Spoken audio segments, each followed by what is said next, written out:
एक अमीर व्यापारी किसी काम से एक गांव में जा रहा था। बारिश का मौसम था, झमाझम बारिश हो रही थी और रास्ते में जगह जगह गड्ढों में पानी भरा हुआ था। अचानक रास्ते में गाड़ी खराब हो गई। व्यापारी के साथ कोई नहीं था। उसने गाड़ी सड़क किनारे खड़ी कर दी और किसी वाहन का इंतजार करने लगा, लेकिन घनघोर बारिश और तूफान की वजह से सड़क सुनसान था। शाम ढलने लगी तो व्यापारी को चिंता सताने लगी। अचानक उसने देखा कि एक गरीब व्यक्ति साइकिल से गुजर रहा है। सड़क किनारे अपनी गाड़ी में बैठे बैठे उसने साइकिल सवार को आवाज़ देकर रोका और पूछा कि कहीं कोई गाड़ी का मैकेनिक मिल सकता है क्या। साइकिल सवार ने बताया कि इतनी बारिश में दूर दूर तक उसे कोई मैकेनिक नहीं मिलेगा। यह सुनकर व्यापारी चिंतित हो उठा। तब साइकिल सवार ने बड़ी विनम्रता से कहा, भाई साहब, अगर आप चाहें तो पास ही बने भगवान के घर में आज रात विश्राम कर सकते हैं। वहाँ आपको रहने की सारी सुविधाएं मिलेगी। व्यापारी राजी हो गया। उसने सोचा कि आज रात मंदिर में ठहर कर अगले दिन सुबह वो गाड़ी मरम्मत का कोई रास्ता देख लेगा। साइकिल सवार ने उसे अपनी साइकिल पर बिठाया और चल पड़ा। थोड़ी देर में दोनों एक छोटे से मकान के सामने पहुंच गए। साइकिल वाले ने दरवाज़ा खटखटाया तो एक स्त्री ने दरवाज़ा खोला। व्यापारी को संबोधित करते हुए साइकिल वाले ने कहा, यह मेरी पत्नी है। इस भगवान के घर में सिर्फ हम दोनों रहते हैं। हमारे बच्चे शहर में नौकरी करते हैं।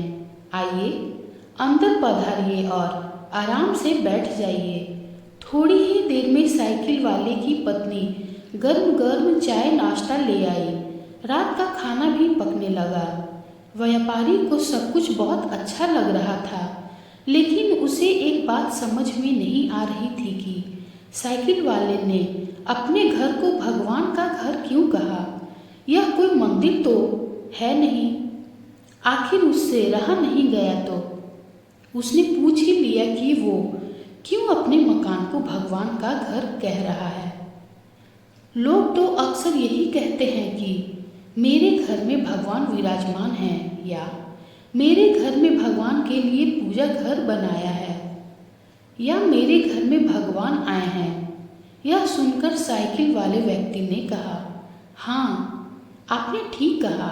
अक्सर लोग यही कहते हैं कि घर हमारा है और भगवान हमारे घर में विराजमान हैं, लेकिन हम ऐसा नहीं कहते, क्योंकि अगर हम अपना घर कहेंगे तो उसमें हम अपनी इच्छा अनुसार कुछ भी उल्टा पुल्टा काम कर सकते हैं। लेकिन अगर हमने भगवान का घर कहा तो हम वहाँ कोई गलत अनाचार वाले काम नहीं कर सकते और हमेशा उन्हीं सद्विचारों में रहते हैं। जैसे हम सब मंदिर के अंदर होते हैं। और मज़े की बात यह है कि जैसा कि लोग बोलते हैं कि मृत्यु के बाद हमें भगवान के घर जाना है, तो उस हिसाब से देखा जाए तो हम जीते जी ही भगवान के घर रहने का सुख प्राप्त कर रहे हैं।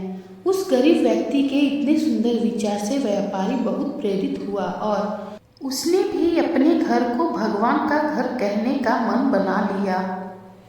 हमारे YouTube चैनल आस्था एक भक्ति पर ऐसे और भी वीडियोस को देखने के लिए चैनल को सब्सक्राइब ज़रूर करें और बेल आइकन को ज़रूर दबाएं।